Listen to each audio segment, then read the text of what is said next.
From the Evening Standard in London, I'm David Marsland, and this is The Leader. Every single U.S. service member is now out of Afghanistan. I can say that with 100% certainty. Gunfire streaked the skies over Kabul airport as the Taliban celebrated the last US troops leaving, giving them full control of the city and Afghanistan.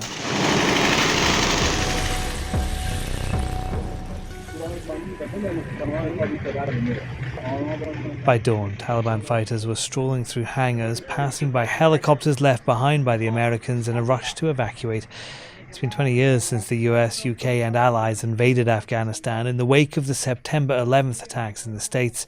On BBC Breakfast, Foreign Secretary Dominic Raab was asked if it had been worth it.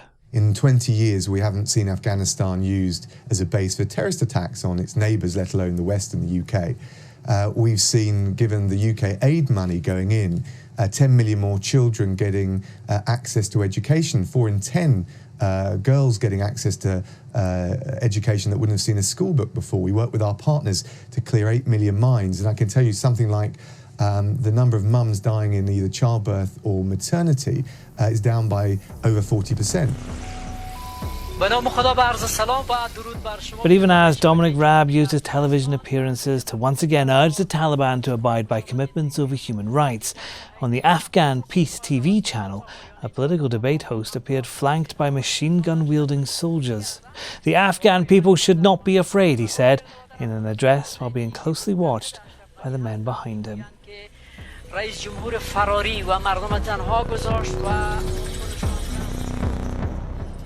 I'm joined by our political editor Nicholas Cecil now. Nicholas, it's all over now, but I get the feeling the repercussions of this will go on for some time yet.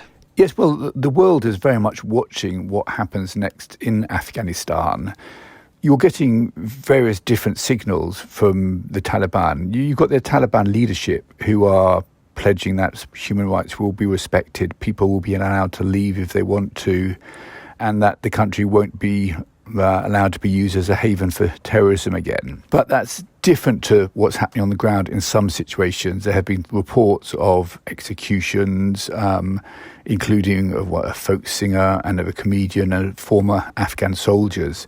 So it's really what happens next in Afghanistan will basically determine how the West responds. And there are still people in Afghanistan who worked with the UK and who are still trying to get out, aren't there? Yes, the Foreign Secretary, Dominic Raab, he was saying that there are low numbers of hundreds of UK nationals still in Afghanistan, many of who still want to leave.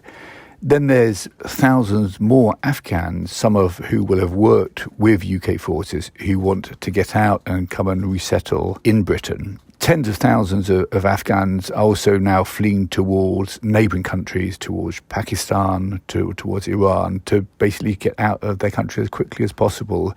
They have very little faith that life is going to be good under the Taliban. And this is where those figures of thousands of unread emails have come from, people who have been apparently trying to contact the UK to try and get out of the country, but they haven't even had their email read. Yes, this is a story that around 5,000 emails have gone unread. And the Foreign Secretary, Mr. Raab, was asked about that this morning. He strongly defended his department, the Foreign and Commonwealth and Development Office, and suggested that many of these emails had been triaged to the Home Office or to the Ministry of Defence, and it was for them to deal with. Mr. Raab himself is under a lot of criticism with reports that he maybe acts in the next reshuffle. But he came out fighting in what is quite a bitter battle going on in Whitehall at the moment. And he also rejected a story which came out of Washington overnight that Britain had asked to keep a gate open at Kabul airport to facilitate its evacuation efforts. This is a gate that was targeted by an IS suicide bomber and led to a very high death toll with more than 170 people feared dead. And you mentioned there that there has been speculation by some people that Mr. Raab might not last much longer as Foreign Secretary. Is there any basis to that, though, Nicholas?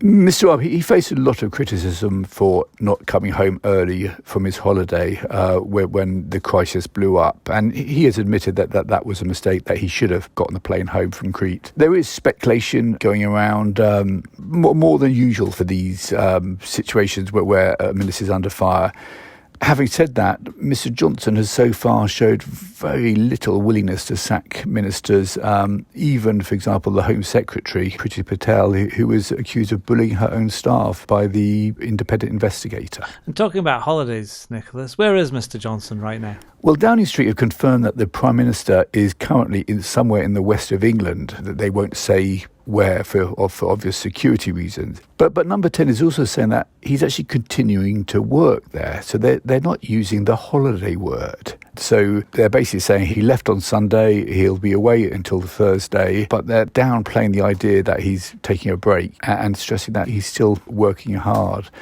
I suspect this is a repercussion of the fact that Mr Raab and the Prime Minister were away when the crisis blew up, and the government has been heavily criticised for the way it has been handled.